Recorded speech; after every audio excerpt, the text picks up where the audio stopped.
Hey everybody, what's up? This is Brian with GamesUnderPressure.com, and I just got done watching the 2014 Game Awards. And I thought I'd put together a really quick video just talking about my initial impressions, things I thought worked with the show, things I don't think worked as well as they could have. Talk really briefly about some of the world premieres. Now, if you want to hear a much more in-depth conversation about this topic, definitely check out the Pressure Cast on Monday. We're going to be talking about all the announcements, the show's format. We're going to get in much more depth than I am here. But I just wanted to throw this out and get your opinion on it.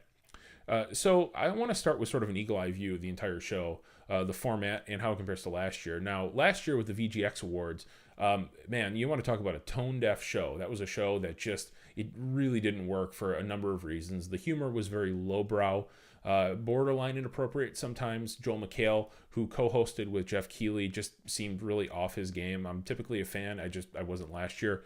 And they, a lot of ways, they almost criticized and attacked the very people that make games so great. Just the average gamer, they relied on a lot of stereotypes, and it was just a really bad, unflattering kind of experience. And today, I thought it was the exact opposite. I thought they got the tone of the show totally right. I think they really paid homage and paid respect to the industry in general, and I think it was a much more watchable show. The production value, that was pretty good. There were some technical hiccups here and there, some missed cues. It is a live show, so you have to expect some of that. But mic's not working. Like Reggie Fils-Aimé missing a cue, and there were some awkward moments in there. But overall, I thought it was largely positive. We'll talk about a few small little things that I really enjoyed.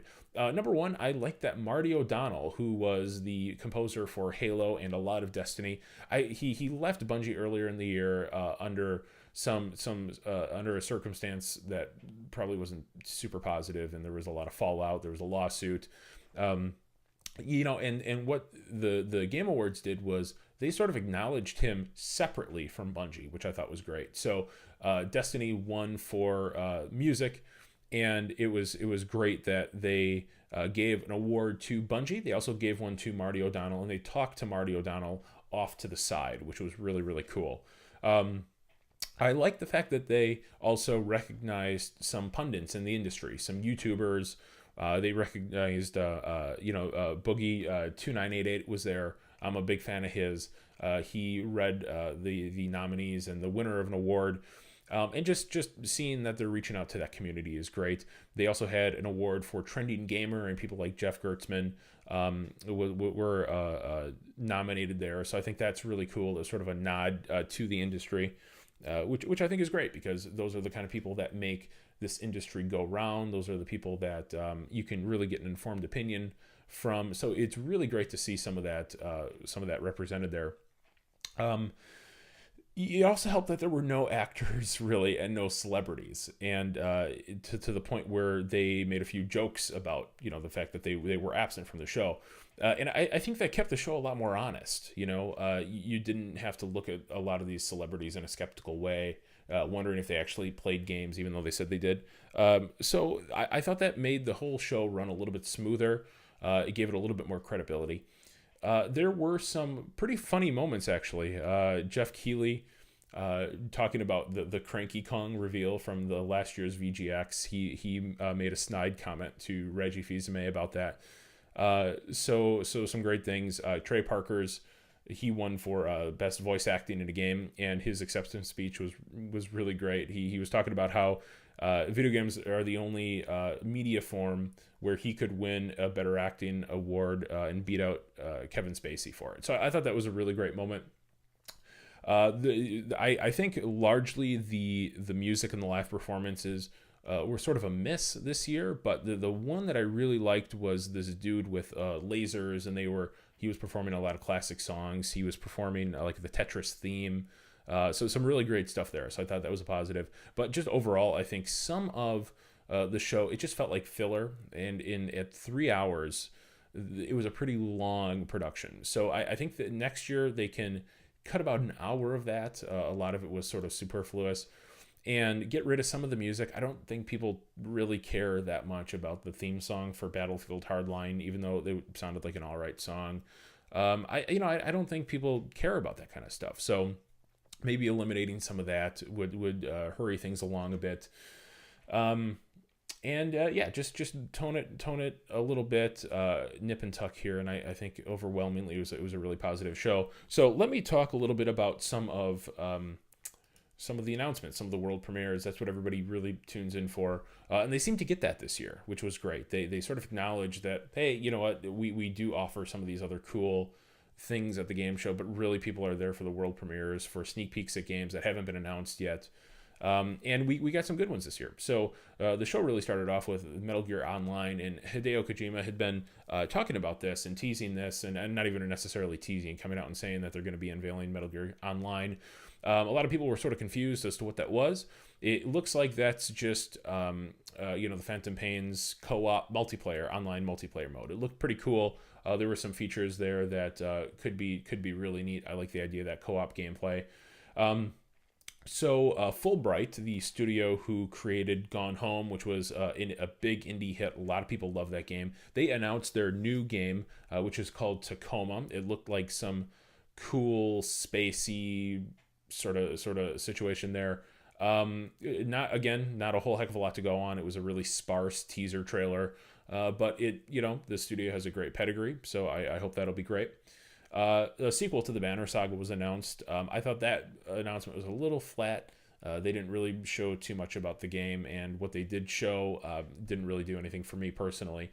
One of my surprises of the show was a game called Adrift, and now that is made by 310 Studios, by Adam Orth, and it looked like just a phenomenal game. It was first person. It was set in space. It was about a character trying to get a ship working, even though there's been a catastrophic failure on the space station. It looks very similar to Gravity in a lot of ways, the movie from earlier this year.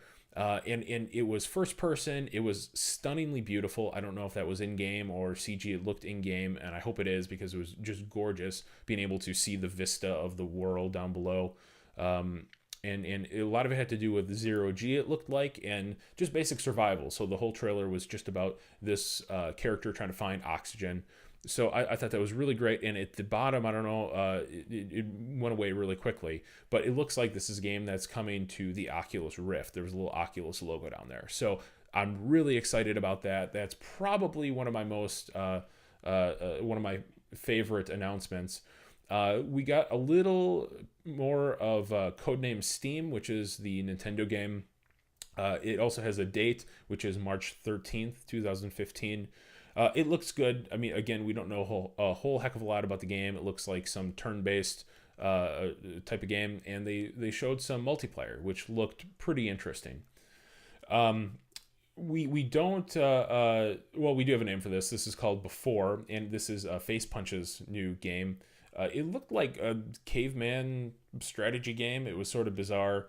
It was a trailer that felt sort of cool at first, but overstayed its welcome, in my opinion. It just sort of showed some of these vistas, some of these it's early, so the game isn't, I don't want to say it's gorgeous yet, but it has a unique art style, a very simplistic art style. And the trailer overstayed its welcome a little bit for me.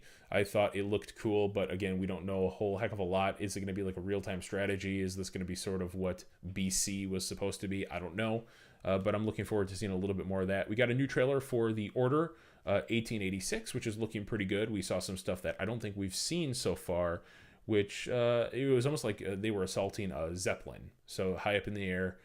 Really kind of cool looking. We got an extended look at No Man's Sky, which is coming this year.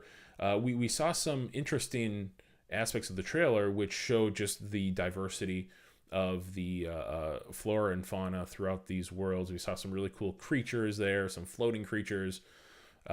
We saw a lot of different colored plants and different terrain. I thought it was a pretty great trailer. It also shows just how seamless the ground to space navigation is. But they also showed some warp portals, which were kind of cool. They showed some giant robots. So overall, I thought that was a pretty positive trailer. it looks spectacular. My only concern was that as they were heading down to some of the planets, there was quite a bit of pop in. So that's something that I hope they can fix before the game launches. But overall, that is still one of my most anticipated games of the year. I think it's shaping up to be a really solid game from the trailers. So that's really cool. We got a look at a new King's Quest, which is interesting. That looked impressive. It had this cell shaded sort of graphics presentation. It looked really good. It looked really good. We don't know a whole heck of a lot about it right now, but from what I saw, it's a game that I'm curious to play. We saw a game called Human Element, and Robotoki are doing this game. It looked great. It was set in the post-apocalyptic, post-zombie apocalypse setting, and no real gameplay there. What they showed looked to be pre-rendered, but interesting nonetheless. And the crown jewel announcement of the night was a look, and not even an announcement, just an extended look at the new Zelda game, which is coming out exclusively on the Wii U in 2015. It was Aonuma and Miyamoto sitting in a room talking about the newest Zelda, playing it a little bit. I didn't necessarily like the presentation, how it was presented in the Game Awards, because it was just sort of off-screen video from a distance, so it's hard to gauge the visual fidelity of the game in any meaningful way. It looked good from the screen, but then again, you're viewing it on Twitch and on a compressed video anyway, so it's a little bit tough to tell.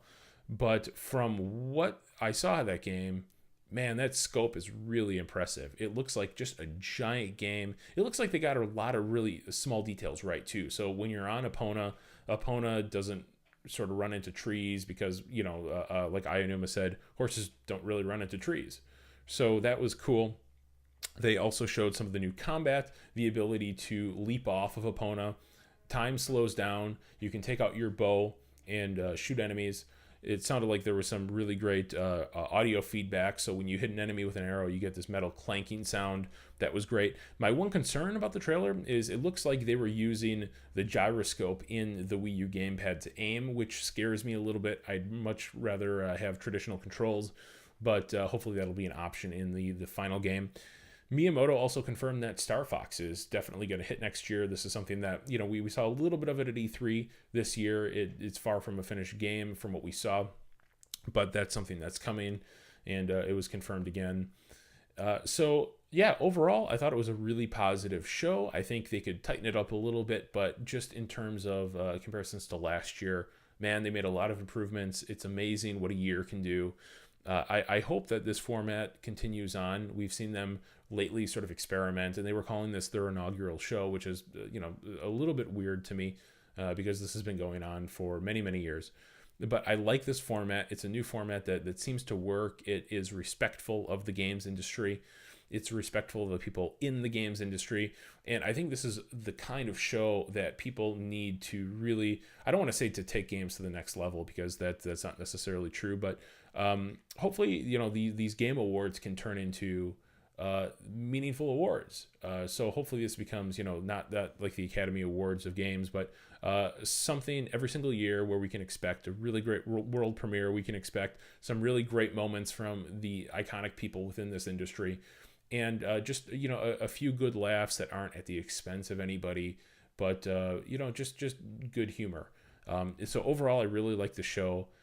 It was much better than last year, and I hope they continue the format. But I want to know what you thought of this year's Video Game Awards. Let me know in the comments below. And again, check out the Pressure Cast on Monday. We're going to be talking about a lot of this in a really in-depth manner. So I was only able to scratch the surface, but there's a lot to talk about. And as always, please give us a thumbs up and subscribe. Thanks for watching.